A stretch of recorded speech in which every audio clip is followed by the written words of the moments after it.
sering menjadi penghambat juga dalam pelaksanaan kegiatan pembelajaran juga aktivitas di lembaga pendidikan milik GIMIT. Nah, melalui ruang diskusi ini kita menghadirkan dua orang tua yang hebat, yang luar biasa, Bapak Opa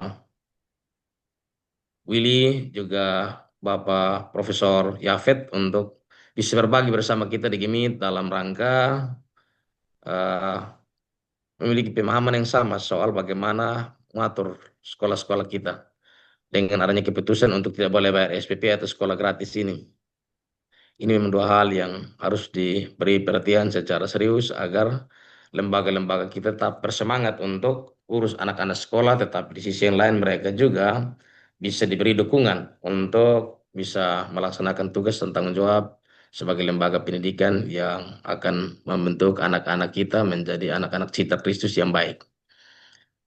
Nah, harapan kami bahwa melalui kegiatan yang dilaksanakan pada sore ini melalui tiga narasumber, Bapak Profesor Yafet, Bapak Profesor Willy, dan Bapak Pendeta Lei Abdi, Sekretaris Majelis Sinode Gemit, bisa memberi kepada kita banyak pencerahan dan hal-hal positif yang bisa menolong dalam rangka penataan pengelolaan sekolah-sekolah Gemit, baik dari tingkat SD, SMP, dan SMA, juga termasuk dalam juga mungkin ada lembaga-lembaga pendidikan usia dini dan taman kanak-kanak.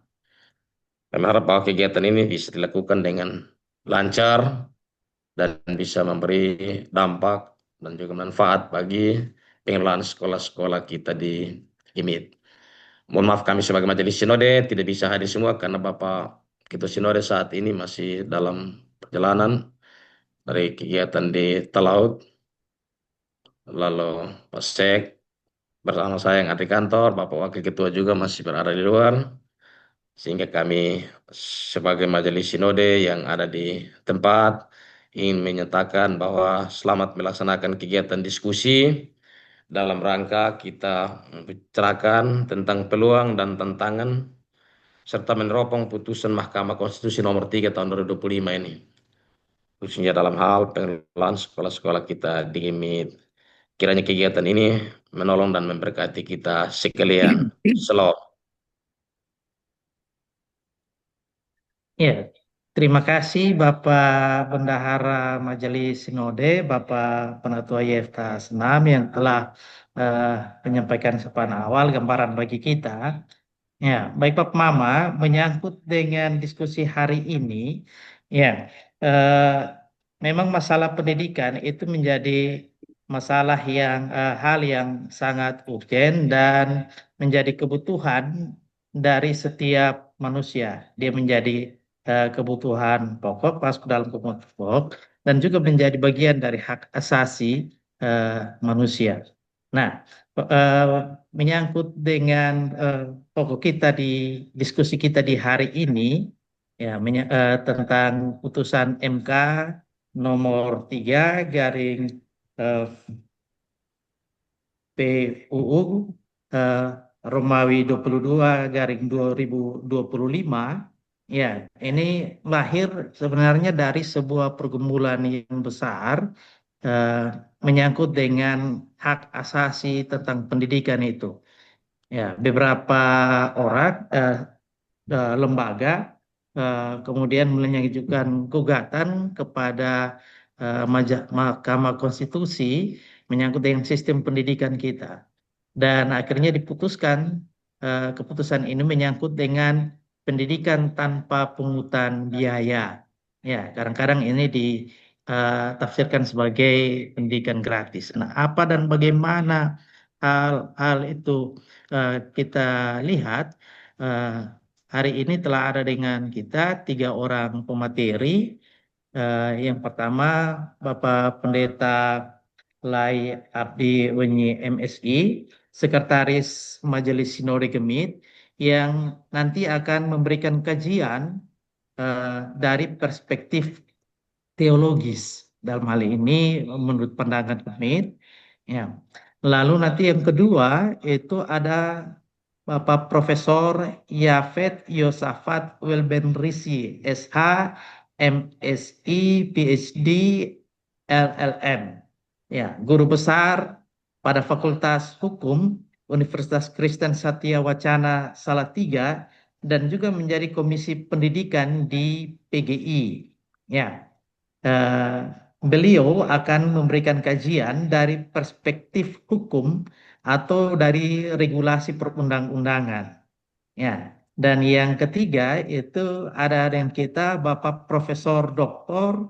Willy Tuisuta, PhD, yaitu beliau adalah guru besar ilmu pendidikan Universitas Kristen Satya Wacana Salatiga. Ya, beliau akan memberikan kajian dari perspektif aspek pedagogik pendidikan Kristen. Ya, dan untuk tidak perpanjangkan kata, kami memberikan kesempatan yang pertama kepada Bapak Pendeta Bapak Pendeta Lai Abdi untuk menyampaikan materi. Ya, kita punya waktu untuk ketiga pemateri ini adalah 60 menit. Karena itu setiap pemateri akan menyampaikan materinya selama 20 menit. Ya, waktu kami berikan di kesempatan yang pertama untuk Bapak Pendeta Lai Abdi. Silakan Bapak.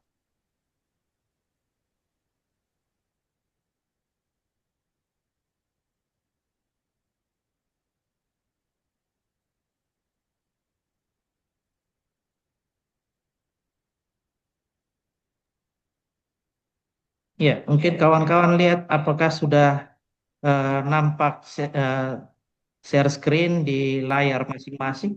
Ya, Sudah Sudah, nampak, Pak sudah terlihat, Pendeta. sudah terlihat. selamat Sudah, sore sudah. untuk Prof. Fili, selamat sore Prof. Yafet, Pak Bendahara, Majelis Sinode, Siap. Pak Efta, Bapak Julius sebagai Sekretaris BPP Pendidikan, Bapak Ibu Pendeta, Bapak Ibu KMK, pengurus yayasan, Bapak Penatua, Diaken, pengajar, maupun juga seluruh jemaat Gemit yang bisa berpartisipasi sore ini.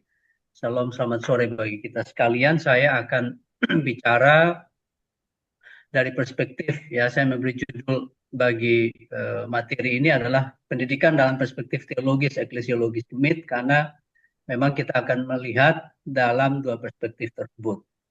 Pertama, bahwa putusan Mahkamah Konstitusi ini sebenarnya diputuskan tahun 2024, tapi memang dibacakannya di tahun 2025. Ya. Kalau saya tidak salah, nanti Prof. Yafet bisa mengoreksi saya untuk hal ini. Pada bagian pendahuluan, saya memulai dengan memberi gambaran bahwa materi ini sebenarnya disusun sebagai wujud refleksi atas respon Gemit sendiri terhadap keputusan Mahkamah Konstitusi nomor 3, ya, garing PU 2024 yang sebenarnya dibacakan pada tanggal 27 Mei 2025, yang mewajibkan negara untuk membiayai pendidikan dasar di sekolah negeri dan juga swasta. Dalam momentum kegiatan bulan pendidikan Gemit, maka tema ini menjadi penting sekali untuk kita lihat bersama dalam perspektif-perspektif kita. Nah, putusan ini sebenarnya di satu sisi kalau kita lihat ini memperkuat legitimasi secara konstitusional, ya, yang akan menolong meningkatkan akses dan mutu pendidikan, tapi juga dapat membantu kita untuk memperluas, ya, pengaruh gereja dalam diskursus berkaitan dengan kebijakan-kebijakan pendidikan di negeri ini. Tapi di sisi lain, Gemit juga menyadari bahwa tantangan secara struktural, secara spiritual, ya, misalnya resiko ketergantungan, jangan sampai ini kemudian menyebabkan bentuk ketergantungan baru terhadap negara. Ya, kita dulu pendidikan kita ini dikelola oleh lembaga misi Belanda, misalnya dulu kita begitu bergantung pada pembiayaan dari Belanda, lalu kemudian setelah Belanda meninggalkan, menjadi PR besar bagi kita sendiri secara khusus di Gemit, dan hari ini melalui undang-undang ini, ya, keputusan MK ini, kita digiring kembali untuk memiliki ketergantungan terhadap negara. Ya. Tapi kita juga berpikir tentang tekanan teknokratis dan potensi krisis identitas lembaga Kristen. Apakah intervensi pendidikan gratis itu, ya, bebas pungutan itu, dia hanya berkaitan dengan keuangan, atau juga ada bentuk intervensi lain yang mungkin saja terjadi dari negara. Nah, pada bagian berikut saya bicara tentang apa sih akar dan tujuan pendidikan Kristen. Ya. Akar dan tujuan pendidikan Kristen itu kalau kita perhatikan dalam Perjanjian Lama dan Perjanjian Baru misalnya, dalam tradisi Perjanjian Lama, tradisi iman itu sebenarnya berakar pada tema Israel. Kalau kita lihat dalam tradisi Perjanjian Lama, sebenarnya berakar pada kitab ulangan yang memerintahkan umat untuk mengajarkan tentang hukum Tuhan secara turun-temurun kepada anak-anak mereka, bahkan dilakukan secara repetisi. Ini dikenal sebagai kurikulum nasional, model kurikulum nasional Israel pada masa itu, mengajarkan secara berulang-ulang. Kita bisa bandingkan dengan kitab ulangan 6 dan juga ulangan 11. Lalu apa sebenarnya tujuannya? Tujuannya adalah, ya, kalau merujuk pada kitab Amsal menekankan bahwa tujuan utama pendidikan itu adalah mencapai hikmat, ya, dan menghasilkan generasi yang takut akan Tuhan. Ya, Amsal 1 ayat 7 mengingatkan kita bahwa tujuan utama pendidikan itu sebenarnya adalah, ya, menghasilkan generasi yang takut akan Tuhan. Saya kira gagasan Amsal 1 ayat 7 ini betul-betul menjadi gagasan yang sangat-sangat visioner. Sampai hari ini, setelah ribuan tahun, kita menyadari betul bahwa pendidikan-pendidikan kita kalau tidak diletakkan dalam terang takut akan Tuhan, maka hanya akan menghasilkan, ya, orang-orang cerdas yang bisa saja merusak bumi ini. Dengan kecerdasannya bisa saja menjadi sangat manipulatif misalnya. Nah, yang berikut bahwa pendidikan itu sebenarnya adalah upaya untuk mewariskan nilai, tapi juga sebagai upaya sadar membentuk sebuah identitas. Pendidikan bukan sekedar transfer pengetahuan, ya, tapi pendidikan juga adalah bentuk pewarisan iman, ya, dari nilai-nilai ilahi yang membentuk identitas sebagai umat perjanjian. Jadi itu sebenarnya akar dan tujuan pendidikan sendiri di dalam kekristenan itu sendiri. Yang berikut itu bagaimana melihat tujuan, ya, melihat akar dan tujuan ini di dalam Perjanjian Baru. Tadi kita bicara tentang Perjanjian Lama, sekarang kita bicara tentang Perjanjian Baru, tapi juga dalam regulasi gemit sendiri, ya, sebagai lokus gemit berteologi. Dalam Perjanjian Baru, figur Yesus sebagai guru itu memperlihatkan bahwa pendidikan adalah jalan untuk membentuk murid-murid yang hidup, ya, dalam nilai-nilai kerajaan Allah. Yesus mengajar, ya, di pelataran Bait Allah, di rumah-rumah, di jalan-jalan, di bukit, ya, dengan khotbah di bukit yang terkenal. Ini menunjukkan kepada kita bahwa pendidikan itu adalah aktivitas relasional, tapi juga aktivitas yang bersifat transformatif, ya, juga membebaskan.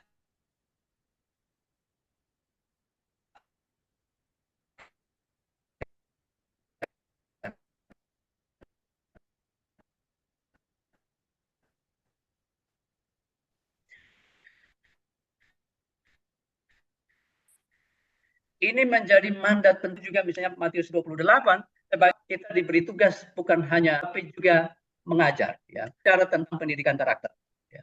Dalam kurikulum nasional kita, misalnya kita bicara tentang pendidikan karakter. Nah, bagaimana dengan regulasi gemit? Pendidikan Kristen gemit itu berakar pada mandat iman, ya, dalam Alkitab itu sendiri yang bertujuan untuk membentuk manusia seutuhnya melalui pewarisan nilai-nilai Injil, spiritualitas yang kontekstual, tapi juga berkaitan dengan pembebasan sosial. Dalam terang pokok-pokok eklesiologi gemit misalnya, dan juga dalam roadmap pendidikan gemit, itu pendidikan dipahami bukan sekedar sebagai instrumen sosial, tapi pendidikan juga sebagai panggilan gerejawi, ya, callingnya kita itu sebagai gereja itu bukan hanya untuk membaptis, tapi juga mendidik. Ya. sebagai panggilan gerejawi dan ekspresi dari diakonia. Kita di Gemit mengenal ada diakonia karitatif, transformatif, dan reformatif. Ya, pendidikan sebagai bagian dari diakonia transformatif tersebut. Kemudian pada bagian selanjutnya, slide selanjutnya, saya bicara tentang pendidikan sebagai tindakan gerejawi, sebagai bentuk visi teologi Gemit. Bahwa gereja adalah komunitas yang diutus Allah untuk menjadi terang dan garam bagi dunia. Salah satu panggilan utama dalam panggilan pemutusan itu adalah keterlibatan aktif dalam dunia pendidikan. Itu sebabnya Gemit betul-betul memang memberi perhatian serius terhadap pendidikan. Karena pendidikan dilihat sebagai wahana strategis, ya bukan sekedar pelengkap, tapi wahana strategis bagi pewartaan Injil, tapi juga berkaitan dengan transformasi sosial yang dilakukan. Lalu kemudian berkaitan dengan pendidikan holistik. Gemit juga memandang pendidikan itu sebagai bagian dari pelayanan yang menyeluruh, pelayanan yang holistik, yang membentuk manusia seutuhnya tidak hanya fokus pada aspek kognitifnya, tapi juga pada dimensi-dimensi moral, dimensi spiritual, dan dimensi sosial yang penting di situ. Kemudian yang berikut itu, kalau kita lihat perspektif tokoh pedagogi Kristen, ada dua yang menjadi rujukan bagi saya berkaitan dengan John Amos, Comenius, dan Paulo Freire.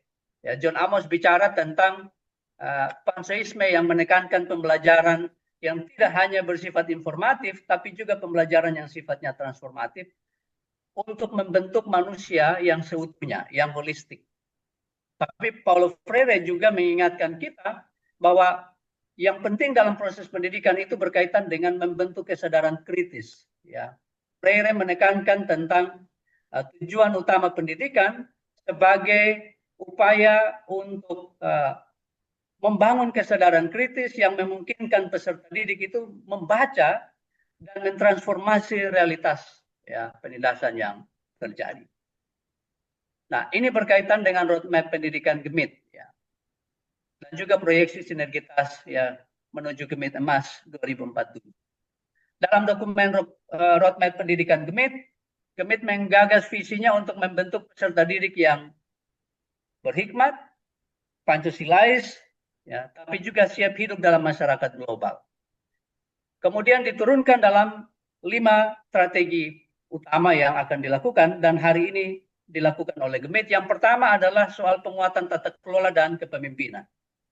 Hal ini berkaitan dengan peningkatan struktur kelembagaan. Ya, kita melihat kembali pembina, pengurus, ya kita memperkuat kembali itu, melihat kembali kepengurusan itu supaya betul-betul mampu menjalankan fungsi perencanaan, pelaksanaan, dan evaluasi yang baik dan efektif. Yang kedua itu berkaitan dengan kurikulum KAS Gemit. Kita baru saja meluncurkan kurikulum KAS Gemit yang merancang kurikulum ini berkaitan dengan integrasi nilai-nilai spiritualitas, budaya lokal, tapi juga tantangan zaman modern hari ini. Ketika hari ini bicara tentang kurikulum deep learning, maka kurikulum Gemit itu yang KAS Gemit juga menjadi kurikulum yang bisa menyesuaikan dengan kondisi hari ini. Lalu yang ketiga itu berkaitan dengan peningkatan sumber daya manusia. Ya, kita mendorong pelatihan-pelatihan berkelanjutan ya para guru, peningkatan kapasitas kepala sekolah, ya studi lanjut bagi guru-guru itu kita lakukan hari ini dalam kerjasama dengan mitra-mitra kita termasuk universitas. Yang keempat itu berkaitan dengan rebranding dan kualitas sekolah. Kita selama ini selalu punya stigma yang negatif terhadap sekolah-sekolah Gemit. Kita selalu bilang bahwa sekolah Gemit itu selalu rendah dalam mutu. Dan stigma itu kemudian membentuk alam bawah sadar kita dan selalu melihat pendidikan Gemit itu sebagai pendidikan yang kurang mutu. Maka rebranding itu, rebranding kualitas sekolah itu menjadi penting sekali dilakukan hari ini. Sejumlah yayasan, sejumlah sekolah telah melakukan upaya-upaya untuk rebranding. Yang terakhir itu berkaitan dengan kolaborasi dan kemitraan. Kita membuka kolaborasi seluas-luasnya dengan pemerintah, dengan mitra dalam negeri, luar negeri, tapi juga universitas, sekolah tinggi, untuk membangun jaringan supaya kita mendorong ya kolaborasi dan kemitraan lintas, ya baik dalam skala nasional, tapi juga dalam skala internasional. Termasuk misalnya kita hari ini yang terbaru kita membentuk sekolah SMA Kristen Tarus itu menjadi sekolah dengan program internasional. Ya. Mereka yang sekolah di situ selesai kelas 3, mereka lulus, mereka juga mendapatkan sertifikat bahasa Jerman B1, ya, yang menjadi salah satu prasyarat utama ketika akan bekerja atau melanjutkan studi di Jerman. Karena pendidikan bahasa Jerman menjadi penting sekali di SMA Kristen Tarus. Dan sementara dalam proses pendaftaran siswa baru. Yang berikut, beberapa slide tersisa, apa sih perspektif teologis GEMIT dalam menyikapi putusan Mahkamah Konstitusi? Kita berkaca pada Dietrich Bonhoeffer, dia mengingatkan kita tentang gereja yang harus hadir, harus terlibat dalam penderitaan dunia, bukan mundur ke ruang privatnya, gereja yang hanya menikmati keuntungan dari sistem tanpa berani menyuarakan kebenaran akan kehilangan otoritas moralnya. Kita sadar betul sejak awal pendidikan GEMIT itu memang dirancang untuk kaum marginal, orang-orang yang memang datang dari latar belakang keluarga yang tidak mampu. Tapi hari ini kita menyadari betul bahwa pendidikan gratis, ya, itu hampir mustahil untuk dijalankan kalau menuntut mutu. Ya. Maka pendidikan gratis dan bermutu itu sesuatu yang sangat sulit sekali untuk dilakukan. Tapi sekali lagi, DNA pendidikan GEMIT selalu mengingatkan kita bahwa pendidikan GEMIT itu adalah bagian dari diakonia kita. Ya, kita bersyukur secara positif kalau kemudian pemerintah itu akan membantu sekolah-sekolah swasta, itu berarti meringankan beban-beban pembiayaan kita. Tapi kalau kemudian pemerintah belum mampu untuk mengcover keseluruhan, maka ini akan menjadi beban baru bagi kita sendiri di GEMIT. Lalu apa sih peluang dari putusan MK ini? Yang pertama ada pengakuan konstitusional. Ya, negara ini secara resmi mengakui bahwa lembaga pendidikan termasuk yang diselenggarakan oleh GEMIT itu menjadi lembaga yang diakui dan mendapatkan hak pembiayaan. Kita selama ini sudah menikmati dana BOS, dan kalau ada akselerasi lebih lanjut dari keputusan MK, ini menjadi sesuatu yang baik. Ya. Maka akan berdampak pada peningkatan akses dan mutu, ya, dukungan negara menjadi sumber daya tambahan untuk memperbaiki mutu sekolah-sekolah GEMIT.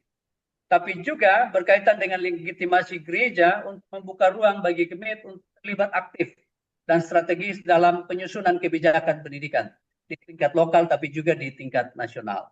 Satu slide terakhir saya, bagaimana menyongsong pendidikan yang membebaskan dan mengutus itu. Dalam tema pelayanan GEMIT tahun 2024-2027, Bapak Mama sekalian, GEMIT berpijak pada Mika 6 ayat 8 yang mengatakan bahwa hai manusia, telah diberitahukan kepadamu apa yang baik, apa yang dituntut Tuhan daripadamu, selain berlaku adil, mencintai kesetiaan, dan hidup rendah hati di hadapan Allah. Di periode ini GEMIT punya 5 program strategis, ya, menjadi program utama, dan pendidikan itu menjadi yang nomor 1. Nah, refleksi terhadap tema periode ini, yang pertama berkaitan dengan berlaku adil. Pendidikan GEMIT itu harus memberi ruang yang setara bagi semua anak tanpa diskriminasi. Ya, sekolah-sekolah GEMIT itu dipanggil menjadi ruang pembebasan dari ketimpangan dan ketidakadilan secara struktural. Itu keadilannya ada di situ. Yang berikut berkaitan dengan mencintai kesetiaan. Refleksi kita secara teologis bahwa proses belajar mengajar itu meski melandaskan diri pada nilai-nilai, pada kesetiaan kepada Allah, ya, tapi juga pada panggilan profesi pendidikan itu sendiri. Dan hidup rendah hati itu mengingatkan kita bahwa GEMIT dipanggil untuk tidak, ya, menyombongkan diri, ya, di tengah-tengah capaian yang dilakukan, dukungan negara yang dilakukan, tetapi tetap rendah hati, berserah diri, setia dalam pengelolaan panggilan pendidikan sebagai bentuk pengabdiannya untuk memenuhi mandat yang diterima itu. Refleksi terakhir dari saya bahwa pendidikan Kristen itu adalah secara khusus di GEMIT harus menjadi rumah pengajaran dalam kebenaran. Ya, dan terutama di tengah-tengah dunia hari ini, Bapak Ibu, ketika dunia kita dikepung oleh layar, algoritma, ya konten-konten viral, maka realitas tidak lagi diakses secara langsung oleh manusia. Tapi realitas itu dimediasi oleh simbol, tapi juga citra yang bisa saja direkayasa. Karena itu teknologi hari ini orang menyebutnya teknologi deepfake, ya, ada deep learning dan lain sebagainya. Bahwa realitas itu bisa saja dipalsukan. Ya. Hari ini orang bicara tentang virtual reality, ya, realitas virtual itu. Realitas bisa saja dipalsukan. Kalau demikian, maka empati pun bisa saja menjadi palsu. Reaksi publik hari ini kita mesti jujur bahwa terhadap tragedi yang seringkali lebih besar, itu justru reaksi publik lebih besar di ruang publik, ya, ketimbang di dunia nyata. Seorang bisa menangis menonton video bencana, tapi cuek melihat tetangganya kelaparan. Itu, ya, sesuatu yang nyata hari ini terjadi. Karena itu realitas digital itu ternyata telah mendistorsi cara kita merasakan, cara kita bereaksi. Maka penting sekali hari ini kita mengingat supaya GEMIT harus menghadirkan pendidikan yang tidak hanya unggul. Kita tidak hanya bicara tentang keunggulan, tapi juga harus berhikmat dan juga berkarakter. Karena kita memang sedang hidup di dunia yang demikian itu. Yang terakhir, sekian dan terima kasih dari saya. Mohon maaf kalau terlewat waktunya, Pak Lius. Iya, terima kasih Bapak Sekretaris Sinode, Bapak Pendeta Laya Abdi. Tidak lewat Bapak, dia 18 menit. Ya, di catatan saya Pak, kurang 2 menit, 20 menit. Baik, terima kasih untuk kajian dari perspektif teologis yang telah disampaikan oleh Bapak Sekretaris Majelis Sinode, Bapak Pendeta Laya Abdi. Dan kita akan lanjutkan dengan pemateri yang kedua, Bapak Profesor Yafet Yosafat Welben Risi, SA, MSc, PhD, Guru Besar Fakultas Hukum Universitas Kristen Satya Wacana Salatiga, dan juga Komisi Pendidikan PGI yang akan memberikan kajian dari perspektif hukum atau regulasi perundang-undangan Indonesia. Kami berikan kesempatan 20 menit untuk Bapak Prof. Yafet menyampaikan materinya. Silakan Bapak. Pak Lius, coba dicek, sepertinya Prof. Yafet terlempar dari Zoom. Kalau Oh memang iya, masih ada kendala dengan jaringan, mungkin bisa Prof. Willy lebih dulu. Coba dicek dulu. iya, baik. Terima kasih. Ya, kelihatannya memang Bapak Yafet tidak ada lagi, terlempar. Karena itu mungkin kita kasih kesempatan dulu ke Bapak Profesor Willy Toisuta, PhD, Guru Besar Ilmu Pendidikan pada UKSW Salatiga, dan untuk memberikan kajian dari perspektif aspek pedagogik pendidikan Kristen. Ya, silakan Bapak Profesor, kami berikan waktu. Baik, apa suara saya terdengar, Pak? Ya, terdengar jelas, Oke. sangat jelas. Terima kasih Bapak-Bapak dan saudara-saudara semua, dan juga Bapak-Bapak, Ibu-Ibu yang turut secara daring. Saya kira ada baiknya memang saya langsung sesudah Pak Abdi, oleh karena yang saya ingin katakan ada beberapa hal yang menyangkutnya secara jelas. Saya saat ini sebenarnya ingin betul-betul mendengar dan belajar dari Pak Yafet tentang dimensi-dimensi hukum dan regulasinya. Oleh karena kalaupun itu sudah ada dan berjalan, maka ada beberapa catatan yang penting sekali bagi kita untuk mencoba merealisasinya. Dan saya sangat senang mendengar presentasi Pak Abdi tadi. Dan salah satu poin yang saya kira kritikal yang perlu kita perhatikan bersama-sama adalah pernyataan bahwa salah satu peranan penting dari Gemit di masa depan adalah turut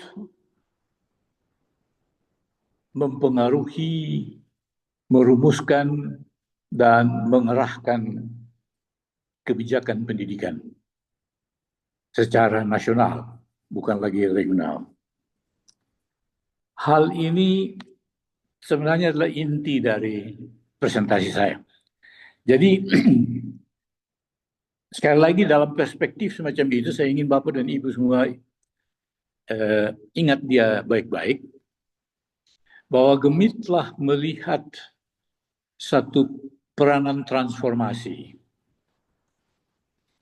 Bukan hanya penting mengurus sekolah-sekolah yang ada, tetapi justru merumuskan bagaimana sekolah-sekolah yang ada. Tidak hanya untuk Gemit, tapi untuk Indonesia. Saya kira ini penting sekali.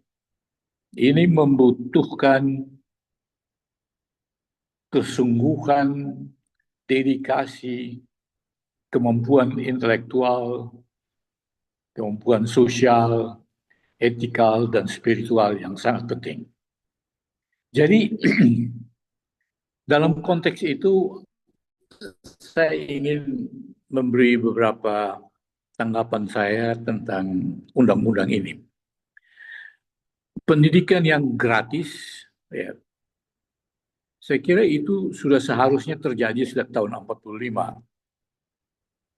Oleh karena kita katakan itu tanggung jawab daripada negara. Tapi memang sejak permulaan juga dikatakan bahwa negara tidak bisa urus semuanya. Oleh karena itu diberi kesempatan kepada masyarakat untuk berpartisipasi. Nah, dan sejak saat itu memang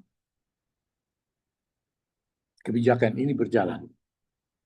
Bahkan menurut saya, sambil dia berjalan, dia tidak makin meratakan kesempatan, tetapi banyak menimbulkan diskrepansi oleh karena berbagai macam perbedaan dan kebijakan.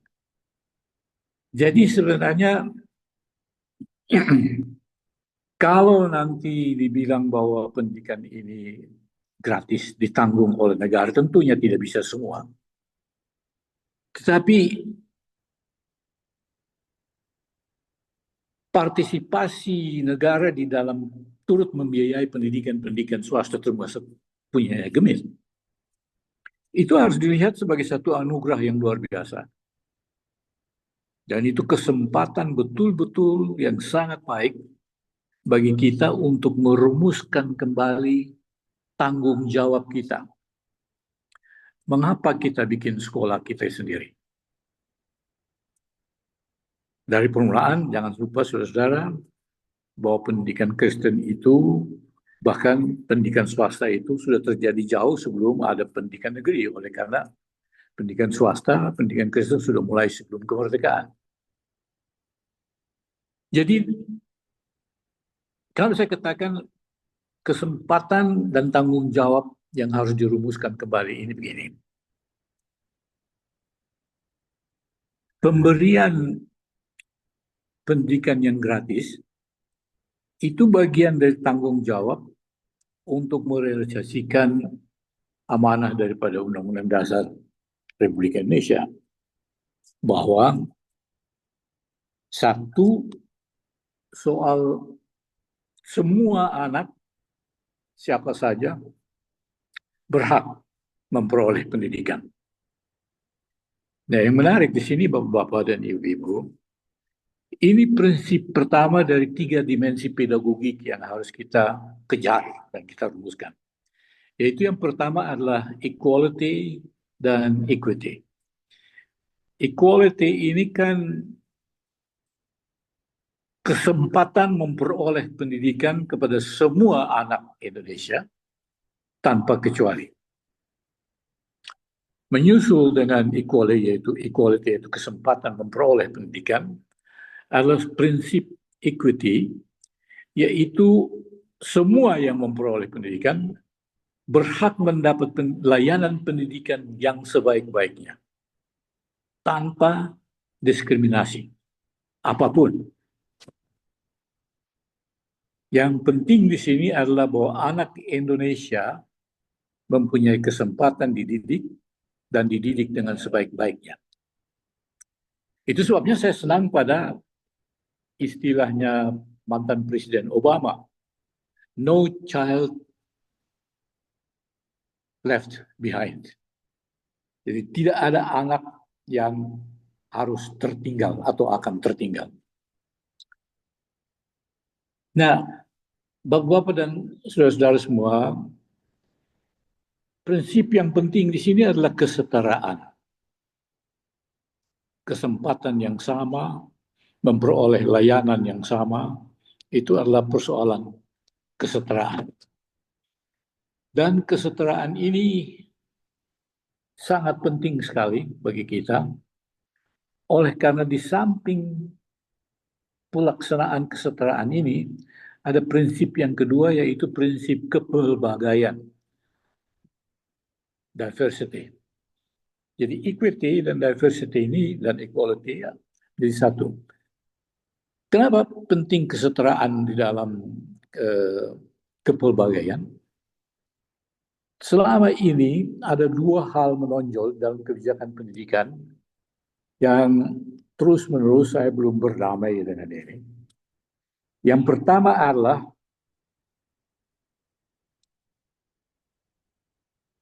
one size fits all, yaitu pendidikan diputuskan satu kebijakan tapi berlaku untuk seluruh Republik Indonesia ini.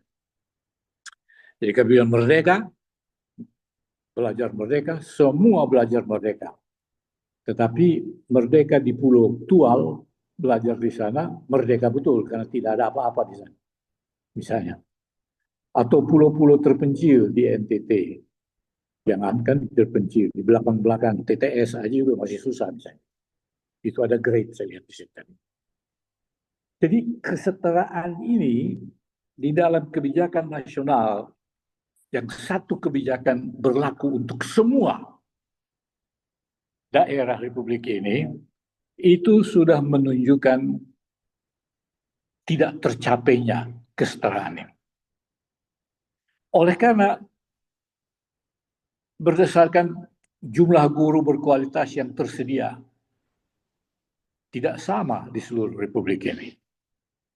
Ada guru yang bergaji 2 juta, ada guru yang bergaji 200.000, itu pun dibayar kalau yayasan ada duit gitu kan. Jadi kalau memang mau gratis, ini harus sama. Kesetaraan ini tidak boleh ada perbedaan di situ. Jadi mungkin ini satu tanggung jawab yang baru yang tadi dibilang Pak Abdi tentang merumuskan kebijakan nasional. Ini opportunity yang luar biasa. Jadi ada hak memperoleh pendidikan, berbarengan dengan hak memperoleh pendidikan itu adalah hak untuk memperoleh layanan pendidikan yang terbaik. Jangan lupa, ini learning resources, ini guru, ini kurikulum, ini segala-galanya. Dan pada saat sekarang ini adalah pembelajaran berbasis komputer dengan artificial intelligence dan sebagainya. Semua ini sudah berlaku pada banyak sekolah, misalnya di kota-kota besar. Tapi di belakang-belakangnya Pulau Semau, di Sabu, dan di daerah-daerah yang lain, apakah kesempatan memperoleh pendidikan yang setara ini sudah ada? Ya kita mungkin bilang, ya belum ada dong, karena memang kita tidak mampu mengadakan itu. Ya, kalau orang di pinggir jalan bilang, siapa suruh lu mau bikin sekolah? Jadi sebenarnya saya sedang sentil pada tanggung jawab untuk merumuskan dan mempengaruhi sesuatu dalam kesetaraan itu. Jadi yang tadi equality dan equity, kemudian kepelbagaian, diversity, itu yang kedua. Bagaimana persoalan kesetaraan yang sama, tapi pengalaman kita dalam masa lalu, tidak bisa itu satu kebijakan berlaku sama untuk seluruhnya. yang memimpin organisasi yang namanya Bakti, yaitu Bursa Pengetahuan Kawasan Timur Indonesia. Itu aja kita mengalami berbagai kesulitan oleh ketidaksamaannya distribusi kesetaraan itu. Sehingga banyak pulau-pulau kecil yang memang tidak mempunyai kesempatan yang sama dengan sentral-sentral kebijakan.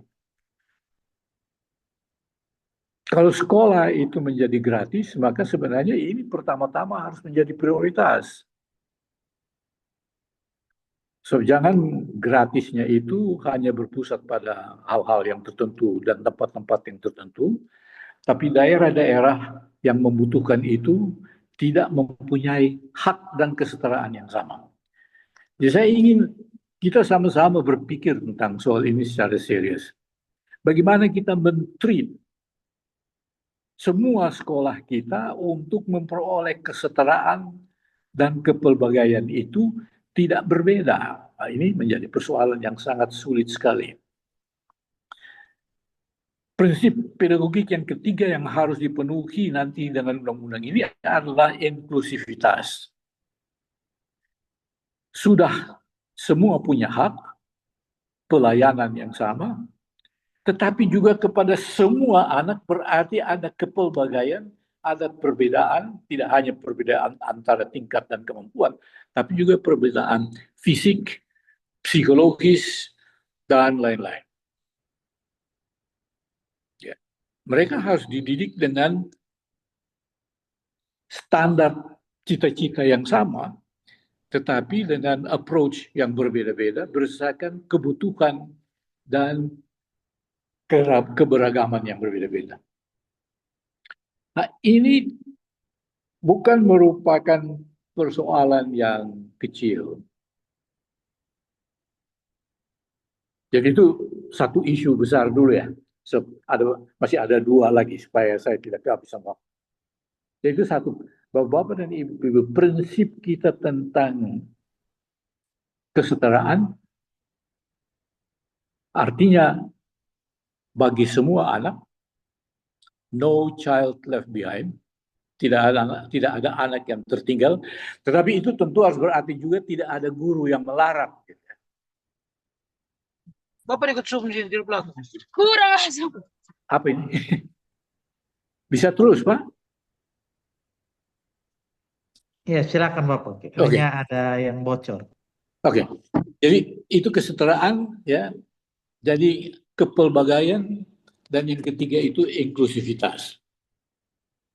Berlaku bagi semua. Kalau mempunyai perbedaan-perbedaan khusus itu harus diperhitungkan dalam kebijakan yang kita mau turut merumuskan nanti itu. Supaya jelas persoalan. Ini tanggung jawab sebagai pelaksana pengelola pendidikan. Dan ini harus masuk di dalam kebijakan-kebijakan nasional. Yang kedua adalah sebenarnya kebijakan tentang pendidikan yang gratis ini sebenarnya hanya satu refleksi klasik dari Undang-Undang Dasar kita. Bapak, Ibu, dan Saudara ya, satu hal yang sekarang akan menonjol ke depan kita adalah pembukaan Undang-Undang Dasar kita yang menyatakan bahwa kita harus mencerdaskan kehidupan bangsa. Atau kalau mau dibilang secara lebih spesifik, mencerdaskan kehidupan anak bangsa. Nah, kalau hanya sekedar gratis dan bebas dan sebagainya kita adakan, dan kita bilang itu yang harus jalan. Kita harus hati-hati agar kita tidak dibelit kembali oleh kebijakan klasik. Di mana ada persoalan itu kita selesaikan dengan regulasi. Jadi kalau undang-undang bilang mencerdaskan kehidupan bangsa, maka kita ciptakan regulasi, undang-undang, peraturan, dan bagaimana itu supaya anak itu menjadi cerdas. Selama sekian lama ini, Bapak dan Ibu, itu tidak berjalan. Karena undang-undang pendidikan kita itu lebih pro kepada regulasi daripada pro kepada mendidik. Berorientasi terhadap regulasi bukan berorientasi terhadap mendidik, dan ini berarti anak manusia. Mencerdaskan kehidupan bangsa ini mesti dirumuskan dengan serius. Tadi Pak Abdi telah menerangkan secara baik sekali. Saya buat beberapa catatan saja. Tadi, hak memperoleh pendidikan yang merata dan sama berlaku bagi semua anak, dari desa, dari kota. Itu lebih serius lagi kalau dihubungkan dengan pembukaan Undang-Undang Dasar ini. Mencerdaskan kehidupan anak bangsa. Itu berhubungan dengan potensi intrinsik dari anak manusia. Yang menarik dari apa yang sudah dikatakan tadi tentang undang-undang dan tentang 3 faktor pedagogik yang penting. Ini semua pusatnya adalah pada anak. Dan yang kita mau buat nanti supaya kita ingat baik-baik, dari revitalisasi potensi intrinsik ini harus timbul regulasi untuk mengaktualisasi itu. Bukan kita mengatur macam-macam peraturan agar supaya insya Allah dengan itu nanti potensi intrinsik ini berkembang. Itu yang sama sekali keliru. Itu sebabnya prinsip Ki Hajar Dewantoro itu berhubungan dengan ini. Di depan itu, jadi tidak memaksakan aturan supaya anak menjadi bertumbuh, tetapi memahami bagaimana pertumbuhan anak itu dan mengatur agar